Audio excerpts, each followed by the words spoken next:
2 మామిడికాయలు మంచిగా కడిగి పెట్టుకున్నాను. పీల్ తీసి చిన్న ముక్కలు తరుక్కుంటాను.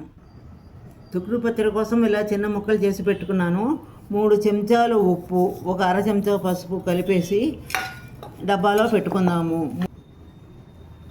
3వ రోజుని ముక్కలు పిండుకుని ముక్కలు ఒక పూట వేరుగా ఎండబెట్టుకుంటాను. 3వ రోజుని ఎండబెట్టుకున్నాక ఇలాగా 3 గంటలు ఎండబెట్టాక ఇలా తొక్కుడు పచ్చడి కదండి, ఇలా లైట్గా తొక్కుకోవాలి. 4 చెంచాలు నూనె వేసుకుని ఒక పెద్ద వెల్లుల్లిపాయ ఒలిచి పెట్టుకుని కాగి పిక్క పెట్టుకున్నాను. గోరువెచ్చగా ఉంది. ఇంగు వేసేస్తున్నాను. అలాగే మనం దంచి పెట్టుకున్న మిక్సీ మామిడికాయ ఇది కూడా వేసేసాను.